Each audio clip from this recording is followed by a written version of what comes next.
पांडवों के वनवास जाने की शुरुआत जुए के खेल से होती। जब दुर्योधन मामा शकुनी के कहने से पांडवों जुए के खेल के लिए चुनौती देता है, चुनौती विदुर जी के हाथों राजा धृतराष्ट्र ने भिजवाई। विदुर जी ये बात भीष्म पितामह को बताई। उन्होंने कहा कि तुम्हें मना कर देना चाहिए था। विदुर जी ने कहा कि मैं महाराज की आज्ञा का उल्लंघन नहीं कर सकता। अंत में विदुर जी इंद्रप्रस्थ पहुंचे। वहां पर विदुर जी का खूब स्वागत हुआ। विदुर ने पांडवों को बताया कि उनका भाई दुर्योधन उनके साथ 64 जुआ खेलना चाहता है। पांडवों ने इस निमंत्रण को स्वीकार कर लिया। सभी पांडव द्रौपदी के साथ इंद्रप्रस्थ से हस्तिनापुर आए हैं। हस्तिनापुर आने के बाद सभी पांडव और द्रौपदी भीष्म पितामह, गुरु द्रोणाचार्य, राजा धृतराष्ट्र आदि से मिले। अगले दिन सभी दरबार में मिले जहां जुए का खेल खेला जाना था। दुर्योधन ने हट करी कि मेरी ओर से पासे मामा शकुनी फेंकेंगे। युधिष्ठिर ने ये शर्त मान ली। खेल चालू हुआ। एक एक करके मामा शकुनी ने युधिष्ठिर का सारा धन दौलत, रथ, सैनिक, हाथी घोड़े और यहाँ तक कि 5 पांडव भी दुर्योधन के अधीन कर दिए। फिर दुर्योधन ने पूछा कि तुम लोगों को हार माननी है या अभी और कुछ भी है दाव पर लगाने के लिए। फिर दुर्योधन बोला कि अभी आपकी पत्नी द्रौपदी को आपने दाव पर नहीं लगाया है। इस पर धर्मराज युधिष्ठिर ने द्रौपदी को भी दाव पर लगा दिया। फिर शकुनी ने अपने छल से बाजी जीत ली। दुर्योधन ने दुःशासन को द्रौपदी को भरी सभा में लाने के लिए कहा और द्रौपदी का वस्त्र हरण करने की आज्ञा दी। दुःशासन ने द्रौपदी जी का वस्त्र हरण करना शुरू कर दिया, जिसमें द्रौपदी की लाज भगवान श्री कृष्ण ने बचाई है। भीम ने प्रतिज्ञा की कि जिस दुष्ट के हाथों ने द्रौपदी के केश खींचे हैं, मैं उसकी छाती का लहू जब तक नहीं पीऊंगा तब तक मुझे शांति नहीं मिलेगी। इतना अपमान होने के बाद द्रौपदी से रहा नहीं गया और रोते रोते द्रौपदी ने पूरी सभा में बैठे हुए लोगों को श्राप देने का निश्चय किया। तभी वहां पर गांधारी आ गई। गांधारी ने द्रौपदी को श्राप देने से रोक लिया। धृतराष्ट्र को भी अपने कहे का पछतावा हुआ और उसने द्रौपदी से क्षमा मांगी। धृतराष्ट्र ने द्रौपदी से वर मांगने के लिए कहा। द्रौपदी बोली, यदि आप प्रसन्न हैं तो मुझे यह वर दे कि मेरे पति दास्ता से मुक्ति पा जाएं। धृतराष्ट्र ने कहा, बेटी, मैं तुम्हें यह वर दे रहा हूँ। पुत्री, तुम कुछ और मांगना चाहो तो वह भी मांग लो। इस पर द्रौपदी ने कहा, आप मेरे सभी पतियों के दिव्य रथ एवं शस्त्रास्त्र लौटा दें। धृतराष्ट्र ने पांडवों के दिव्य रथ तथा अस्त्र शस्त्र लौटा दिए गए। धृतराष्ट्र ने अब खुद ही पांडवों को इंद्रप्रस्थ का राज्य वापस लौटने के निर्णय किया और पांडवों को इंद्रप्रस्थ जाने की आज्ञा दी।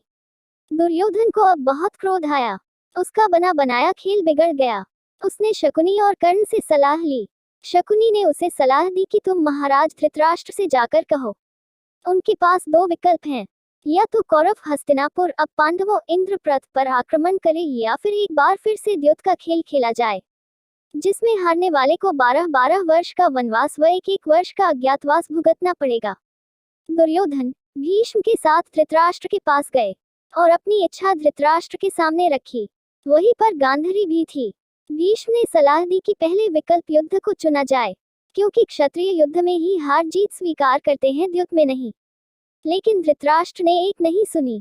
उसने द्यूत को उचित समझा। गांधारी ने दुर्योधन को यहाँ पर तीसरा विकल्प भी पूछा। दुर्योधन ने तीसरे विकल्प के रूप में कहा कि मैं खुद आत्महत्या कर लूं। यह तीसरा विकल्प है। आप इस विकल्प के लिए मुझे आज्ञा नहीं देंगे, इसलिए मैंने आपके सामने ये तीसरा विकल्प नहीं रखा। धृतराष्ट्र ने युधिष्ठिर को बुलाकर फिर से द्यूत क्रीड़ा करने को कहा, जिसमें शर्त रखी गई कि हारने वाले को 12 वर्ष का वनवास व 1 वर्ष का अज्ञातवास भुगतना पड़ेगा। यदि अज्ञातवास के समय कहीं भी हारने वाले दिखाई दिए तो फिर से 12 वर्ष का वनवास भुगतना पड़ेगा। युधिष्ठिर ने अपने भाइयों व द्रौपदी सहित फिर से द्यूत सभा में प्रवेश किया। इस बार फिर से शकुनी ने ऐसी चाल चली कि पांडव 64 में हार गए और उन्होंने 12 वर्ष का वनवास व 1 वर्ष का अज्ञातवास स्वीकार कर लिया। महाभारत की कथा अनुसार 5 पांडव, द्रौपदी और एक कुत्ता भी उनकी स्वर्ग यात्रा में चल रहा था, लेकिन दुर्भाग्यपूर्ण तरीके से रास्ते में वे द्रौपदी और पांडव एक एक कर गिरते गए और उनकी मौत हो गई। ग्रंथ के अनुसार सबसे पहले द्रौपदी की मौत हुई, क्योंकि वह अपने अन्य पतियों की तुलना में अर्जुन को अधिक प्यार करती थी। थोड़ी देर बाद सहदेव भी गिर पड़े। तब भीम ने पूछा, सहदेव क्यों गिरा? युधिष्ठिर ने कहा, सहदेव बुद्धि पर काफी घमंड था। कुछ देर बाद नकुल भी गिर पड़े। तब युधिष्ठिर बोले, नकुल को अपने रूप पर बहुत अभिमान था, इसलिए आज इसकी यह गति हुई है। इसी तरह अर्जुन अपने पराक्रम के अभिमान के कारण गिर पड़े और उनकी मृत्यु हो गई। भीम भी रास्ते में गिर पड़े।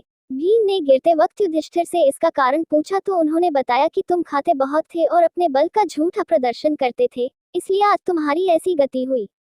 अंत में युधिष्ठिर के लिए स्वर्ग के द्वार खुल गए, लेकिन उनके साथ कुत्ता भी था जिसे वह स्वर्ग साथ ले जाना चाहते थे। इंद्र इसके लिए राजी नहीं हुए, वहीं युधिष्ठिर भी अपनी बात पर अड़े रहे। आखिर में कुत्ते के रूप में यमराज अपने वास्तविक रूप में प्रकट हो गए। फिर युधिष्ठिर सहशरीर स्वर्ग चले गए।